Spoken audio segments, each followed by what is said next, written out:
as water levels go, it's not the worst. It's only because it's got drowning mechanics. I think that's what makes it a pain in the back. So most other Mario, Donkey Kong Country, all that sort of stuff, like, they don't waiting for the air, because I think it also doesn't help the way that the air bubbles don't just always spawn straight away. There's always that delay where you're waiting for the bubble to come up, and it's like so frustrating. So it makes you play it way more cautiously. So yeah, I guess just levels. So nobody likes levels. Just that zone. Nobody ever like, oh, do you know what my favourite level of Sonic 1 is? Labyrinth Zone. Nobody ever remembers it for a reason. It's like giving birth. You always forget how painful it is. With this, it's like you always forget how bad that stage is because you're just like traumatized afterwards. Mr. Mark, like, what do you not like about this game? Yeah, I think the only things I don't like about it are the slower sections of the game because they are the more frustrating bit. The most fun thing about the game is being able to like run through and jump off like loads of platforms and get those items and things. Yeah. So the slower platformy bits are a bit more frustrating if you keep having to avoid too much because it is a fast platforming game. It's designed for that. Yeah. And obviously they made that more extreme with Sonic 2. Even quicker. Yeah. I won't talk too much about Sonic 2 though. But yeah, you gotta save that. Yeah. So any like slower parts of the game, maybe I think.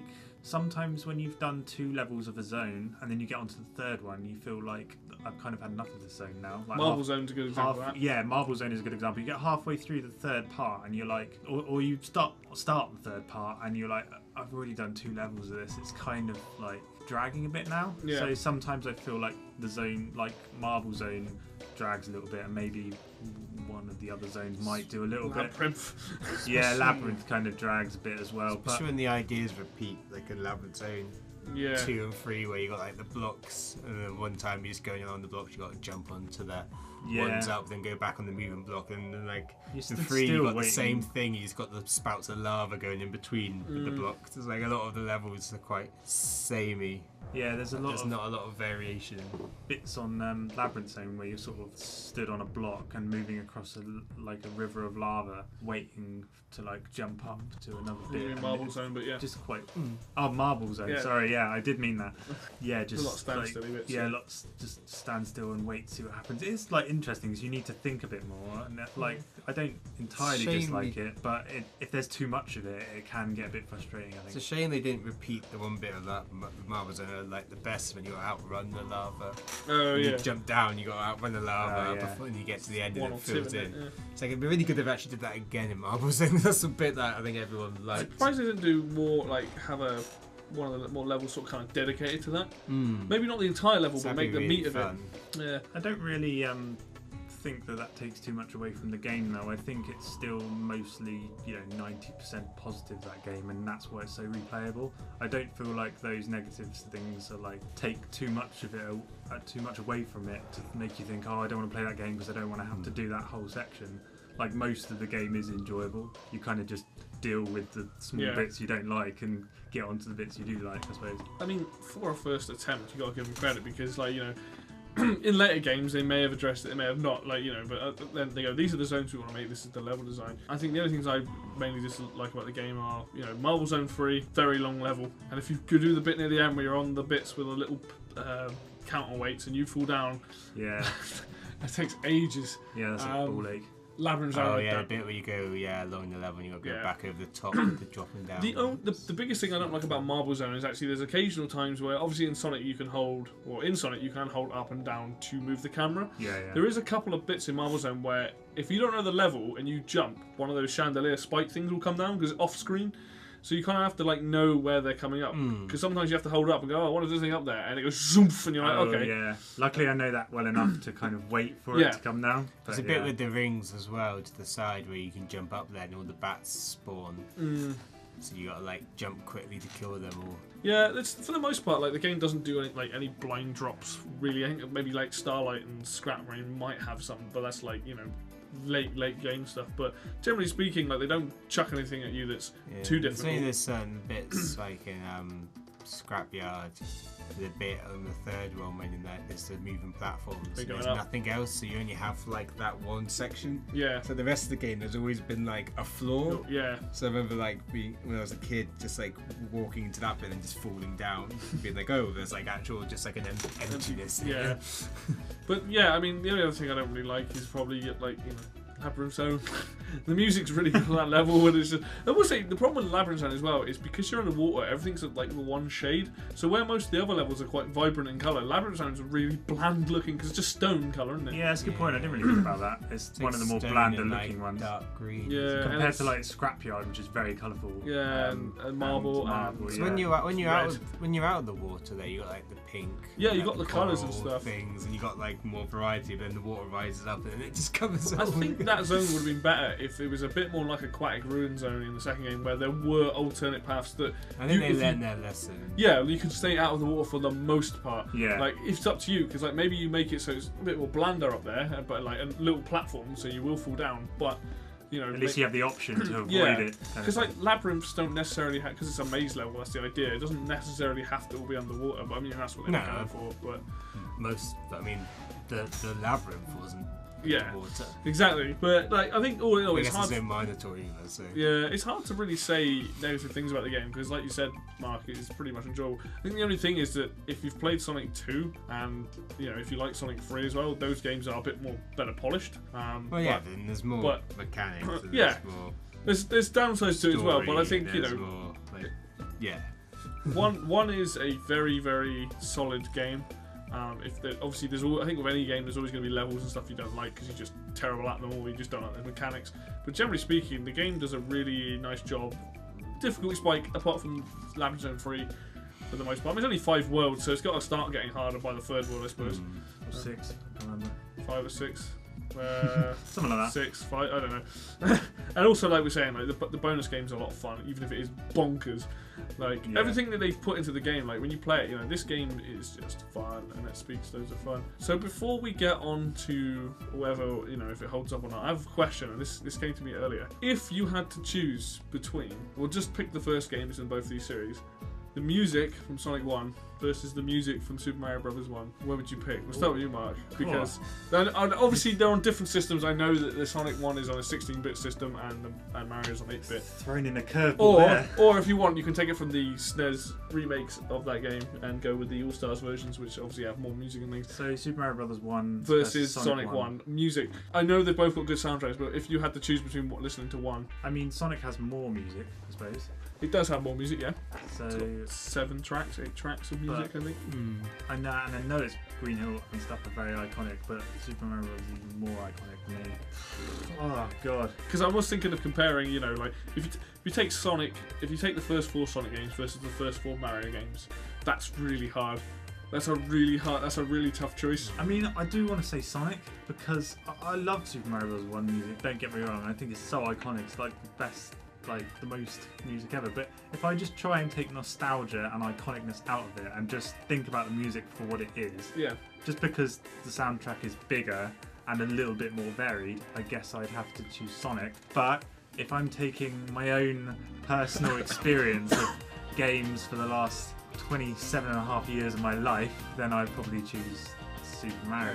But, it is hard. If you put a gun to my head, I'd probably say Sonic, just I don't know. Well, I mean, that's a good enough answer to me. For you, like, what do you feel? I think I know what the answer is to this one, but I can't think of much of Mario's music. I mean, like the main. You've got the main theme. You've got the underground theme, the water theme, and the castle theme. That's why I said if you take the can only really remember the underground and the main theme. Yeah, I was gonna say if you take the All Stars version, they're like obviously 16-bit version of the track. I mean, they are good. I mean, they do both have really strong soundtracks.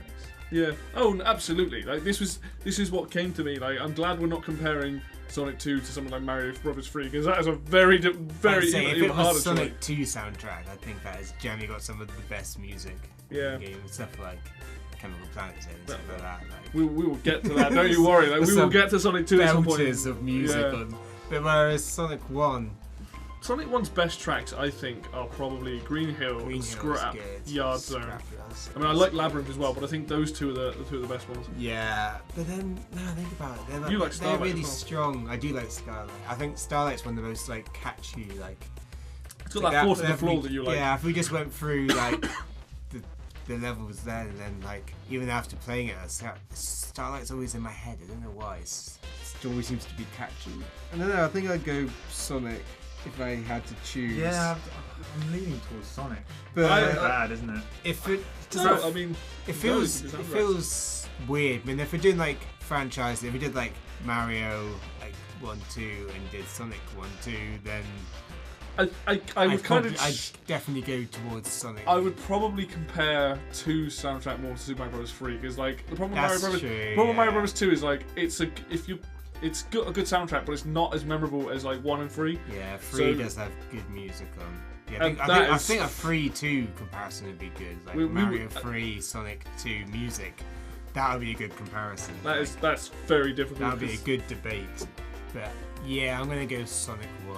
And also, like, it's hard to read your objective of Sonic. I mean, to be fair, it's a fantastic soundtrack. I mean, this came to me earlier watching videos on the Sonic games because the music that they made with that. I mean, both the SNES and the Mega Drive have the 16-bit music that they could create out of this console is phenomenal. And like so that synthy sound they've got, like even the first 4 Sonic games use that music, synths and things, and it sounds so good. It's like when you play through another game again. Streets of Rage is so good. It's so good. It's so like captures that like early 90s. It's like it's so nice. Yeah, I think it's a really tough one for me as well. Because like the Mario Bros. Theme, like the main theme that everybody knows, is one of my favourite pieces of game music. I mean, if we were comparing like that to like Green Hill, then I think Mario definitely takes it. Yeah, but no, I mean, like if we're going for the entire soundtrack, now I'm gonna compare it to the 16-bit version of Mario Bros. Because that makes the most sense. Can't really remember what the differences are. Well, I think you played the 16-bit version of All Stars. No, I mean I like it because it adds steel drums in. There's a lot of things to like. I think comparing that version's actually more sensible. I'm sure I've heard them on like Smash or something. I'm sure I've heard some them of it at some point, but I can't remember how they go with the 16. It's hard because, like, you know, if you take that over theme and Green Hill, very, very good. If you take the Underground theme versus maybe Marble Zone, which is a bit undergroundy or something, or Labyrinth, again, good. Underground Labyrinth's a good comparison. Yeah, I mean, I think that Underground theme does have that famous drum intro. It's very, very good. But Labyrinth, you know, is very jolly. It's a hard choice. I think if I want to put on a soundtrack that I think more people would enjoy, I would say Sonic. For my own personal preference, I would probably say Mario. Yeah. I'm kind of sitting on the fence this one. I don't really want to lean either way because that was like me. I was like, "What are you doing to me, Levi?" Yeah. It's so they are You're making me choose between my children. I mean, which one to take up? Matthew. But like that, it's something that I did look up the composer for Sonic 1 and 2 earlier. I can't pronounce his name. But I was about to say, now I think about it, a lot of these Sega guys, they didn't get much like recognition. It's like I'm not even going to try it. It's like Naka something. But it's Nata or something, Nata something or other. But I don't even know the composer's called. Yeah, he did the first 2 games. Weird. Like how famous Nintendo composers Kojo Kondo, who did all the Mario and Zelda music to start with, you know. But like they were doing this stuff at similar times, and I feel like they definitely deserve the composers on like the Sonic game. Like he definitely deserves all the credit he gets because those sound. Where's our Black Mages version for Sonic songs? Why isn't there like orchestra or like rock band doing tours? There are people have done versions of it. I mean, like, so yeah, but like you know what I mean, like like the Black Mages albums and stuff. Love Extreme. So but let's go on to the final bit then. And does this game hold up? I think I know what the answer is from all 3 of us. We'll start with Mr. Mark. Does this game hold up? The way that you kind of analyse that is to think, would I want to just go and sit down and play it? How much do I enjoy just picking it up again and playing it? Fairly short, so it is just like you can just do it in one sitting, like an hour, 2 hours. Yeah, like an hour and a half. Go for it. And it is really fun. It is really replayable. Like I was saying earlier to you. But I was basically saying earlier that I can't really remember all of the routes all of the time. Yeah. So when I replay it, I still don't feel like I know all the levels inside out kind of thing. There are parts where I think so like because I can't remember where each of the parts in the levels are, when I replay it, it's still like fresh for me. I always enjoy the music. I enjoy the pace of the game. Like it's fast-paced, mainly fast-paced, and really colourful and stuff. Oh, not that. And you can complete it in like an hour and a half. So it's really replayable. You don't have to think about saving it and coming back to it. It's all one sitting. Yeah. And so I think it stands up really well. We know the graphics have aged. That's not important. Who cares about the graphics? It still looks good though. It still looks great, yeah. 16-bit always looks good. The sprite art is so good. If if you nail 16-bit, it always looks fantastic. It's like they did the Shovel Knight one. You nail that look. The Shovel Knight's 8-bit though. Well, it's technically trying to do the 8-bit. It's trying to 8. But I know what you mean. Yeah. If you nail that, like your color Pixel palettes art is... and you nail that, it's just timeless. So yeah, I think it holds up very well because I think there's probably thousands and thousands of people that play this regularly, probably over and over again. Yeah. Big Sonic fans who played this back in the day, or not even played back in the day, just kind of like, even if they didn't play it back then, and probably play it now and be like, wow, this is great. So yeah, I still think it has great replay value, and that's why it's so iconic and loved and stuff. I absolutely agree. Mr. Fruity, I think you're probably going to echo what a lot of Mark said there, to be honest. Nah, game's terrible. Don't bother playing it. No, I was just thinking while we were recording this, like obviously I think it holds out, but I really enjoy it. I do end up playing it every couple of years or so. But I was just thinking, like, the modern generation, that is kind of what Minecraft is to like the youngins. Like when my younger brother and like people were like playing Minecraft and stuff like that. That's basically what Sonic was to me when I was a child. It's like, it's so like integral to like my childhood. It's kind of hard to separate any of my Sega experience, but definitely like Sonic. Yeah. Sonic 1 and 2 are just such a big part. Like, yeah, still enjoy playing them. Still want to go back to play it whenever I can, really. And just like, so something about turning on the Mega Drive again, and yeah, it's just a fantastic game. Like, it's well made. It's definitely worth saying. I mean, I'm the same as you two. I think a game holds up really well. It's the sort of thing I can just put on and play for a bit. I have the 3D version for the 3DS, and the great thing about this game in general is that it's quite easy to get hold of on your mobile phone, or on, if you want to play the original God knows HD how many remake. different versions are of this game. That's the nice thing about it, is like you can play like the HD remakes or the remastered ones and stuff like that. Like, I love the 3D one. It's weird. Like, they made it so that all the layers of the background become 3D, and it's weird to play it like that. But my God, does it make it look really nice. Is it like the Smash levels where you see like the layers in the background? When you pause the Smash levels and you turn it, you get to see like each layer. Like, is it like so that? like, if when you're playing it with the 3D on, like, you'll have like the sunflowers, you know, the little sunflower. Yeah. They're like coming out of the screen like Sonic is, and that's like the layer, and then everything else behind it is almost like layered up. It's completely pointless because it doesn't really make any difference to the gameplay, but it makes the game look really nice, and it keeps it very vibrant. Another thing I was going to say about, not that it directly relates to this game, but I was just thinking of Sonic Generations. Yeah. When that came out, and it was almost like Sega were like, oh yeah, people want this. Yeah. Like when they redid the levels to be more like this and like 1 and 2's like style and that, I just we enjoyed that. Sonic Generations is a bloody good game. It's such a shame that they never learnt their lessons from that. I didn't realise that they made a 3D version until earlier today when you told me. So you have my 3DS at the moment. You should play it. Yeah, I think I'll have to get into and that. And you can pick your level, which is nice. You can literally just cool. That's you can just pick your level you want to play. So yeah, really if it looks need beautiful, then I'm well up for that. They've made Sonic 2 in 3D as well. Really? Have you got that as well? No. I haven't. No, I want to get it though. Okay. But I need to get it for my 3DS. Yeah, like they're really well made. Like I said, this game holds up tremendously today. Yeah, it's got a few little flaws, but it's not glued together. It's well made. It's well loved. It's like the original Mario Brothers game. That game is so old now, and yet it still holds up beautifully. So you can't go wrong playing, I think, Sonic 1. There's a way of like making something to rival Mario's. Another thing at the time, there's so many platformers trying to ape Mario. It's like it's the first person made Pong. There was like a billion other versions of Pong with slightly different layouts and stuff.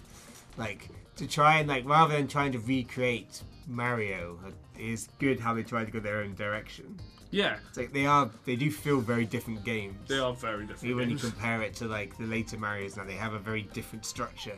Yeah. And like, yeah, it's very good. Like, whoever designed this game, the lead designer must have like, rather than aping, just making a new diversion and platforming, really. Yeah, it was far different enough to be like his own thing. Like you said, many games aped it, and they were probably too similar to Mario to make their own kind of impact. But Sonic was so different with the whole kind of design and fire everything. flower. Yeah. Projectiles. That's one thing I think we forgot to mention. Was the one thing that makes this game so good is the controls. Every button does the same thing. And that simplicity, all the complex comes down to the level design, not the buttons. Mario, you have a run and jump button. Like, you don't have that in Sonic. Even in the first Mario game, I would consider it incredibly easy to play. This is literally, you can run and jump and hit down, and that is pretty much You it. can get a shield, and you can get invincibility, and you can get running boost to make you go faster. Yeah, and But I you don't think have to that press any is buttons, they just do it for you. Yeah. that is what makes They're this like game passive so good. upgrades, basically. Because I mean, your control is only ever over Sonic. When you get the speed boosts and stuff, you do move faster. But generally speaking, Just like you have to enemies control never them. slow you down. Like, it's not so much Mario where like, oh, I mistimed this, or I've accidentally slid into this enemy. Like all you ever do is just press down and just roll into it. And then when you're jumping, every time you jump, you're in your attack animation anyway. Bounce on it, yeah. So it's like you never really get caught out. The only time you ever get caught out is if you end up falling into a pit or spikes or something. Yeah. So I want to ask you two this now. Do we want to do Sonic 2 next? Because I feel like Oh, I think that's the next. I feel like we should. Feel like that's we the natural need to. progression, isn't it? Yeah, and I kind of want We to. can talk about Tails. Yeah, I also kind of want to talk And its about. pointlessness. Yeah. I want to talk about the soundtrack for that game versus the soundtrack for Mario Bros. 3 because I think that is an interesting I think discussion. that'll be, and also I'll re-listen to both. I mean, Get them fresh in my head. I mean, it's going to be difficult because that's comparing Athletic from Mario Bros. 3, which is one of my favourite pieces of music, versus Chemical Plant, which is also one of the greatest pieces of music. Plant. Such But a good Yeah. let's piece of music. let's save it. Watch this space. Yeah, let's save that for next time. So that's our, Unless we forget and do something else next Yeah. time. But Sonic 2 would definitely be on the wings. yeah. I want to do that. These two want to do it. That's gonna be great. So that is pretty much it from us today. I hope you enjoyed listening to ramble on about Sonic. It's Yeah, fucking go out awesome. and play Sonic 1. Yeah, do it. It's so If you good. never played it, play it. Yeah, if you've like, got if you never family played it- members that have never played it, make them play it. Yeah, If what you've you been children doing? that have never played it, they can play Make it. everybody play this game. Yeah. Make your dog play it. Yeah. And your cats. Make Twitch play it. Yeah, No. Twitch Right. player, yes. All right. That's it from us. We'll be seeing you guys next time. Take it easy. Bye. Bye.